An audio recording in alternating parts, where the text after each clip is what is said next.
So in a previous video, we talked about pulling with relaxed weight. But what is relaxed weight? How can we define that? So before we get started, please hit that subscribe and follow button to be the first to know when I release another video. So let's review. What is pulling the bow? Essentially, it's moving the bow with your tricep and outer arm and pulling it across the string. Okay? You can do it in the most blunt way with your sort of the pin of the bow in the palm of your hand, or you can just put the bow on the string and pull it. So moving the bow and pulling it across the string just with the weight of the bow, which averages about 60 grams, is enough to generate a sound in the right point of contact. You don't have to do anything. If anything, you might want to take some weight away if you move it at a slower speed. Obviously, you're not going to make a good sound with the 60 grams of weight and very little speed. So as we get to the tip, okay, there's not much weight. So we definitely have to add weight. So how do we add weight? That's the bottom line, and that's the question.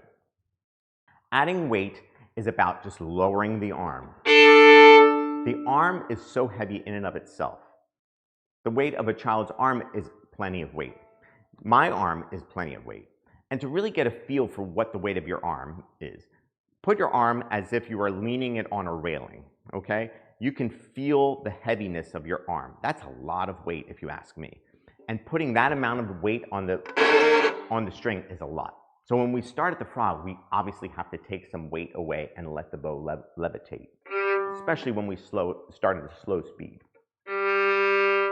As we move to the middle of the bow, I start to feel like I'm waiting and sort of leaning on the stick, and the arm goes down. Obviously, if I do it too heavily, you're going to get a gross sound. So we need to move the bow with a little bit more speed and use that heavy weight of the arm, and we're going to generate a large amount of sound. As we move to the middle and tip of the bow, we're really leaning on these fingers, the index finger and second finger and third finger, okay? And I feel like my shoulder comes up and my arm raises slightly. Now, some might say you're pressing. There might be some muscular sort of pressure, yes, I won't deny that. However, I do feel the sensation that I'm leaning on the string with my upper arm when I move into that part of the bow. Many students really neglect that weight and that sort of leverage on the bow at this point of the bow. I would highly encourage you to work on scales or work on just playing détaché, feeling the weight evenly distributed at the tip of the bow to kind of generate enough sound with that speed. So the trick in all this is figuring out how to sort of balance the bow from frog to tip. So in the frog, as I said, we're taking away weight, letting the bow levitate, and then slowly we start to lean in these middle fingers into the first two fingers as we get to the tip, okay? And then as we go back, we're sort of levitating and releasing the weight. So we need to feel the sort of weight and measures of each finger at each part of the bow.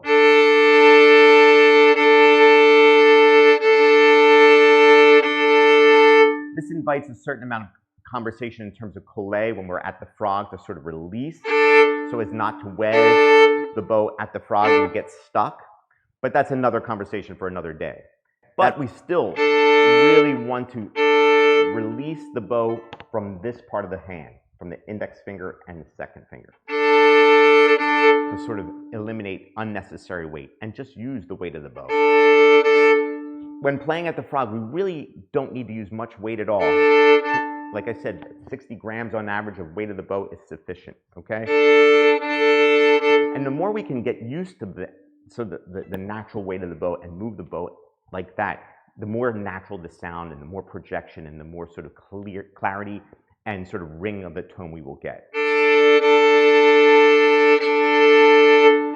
So in summary, the weight of the bow at the frog, the 60 grams is sufficient. We need to levitate, if anything, at a slow speed. As we move to the middle, we start to add weight because the tip is so light. And by the time we get to the tip, we really raise the shoulder and lean on the index finger and second finger. And then we have to figure out how to sort of feel those different weighting points for each finger. Give that a try.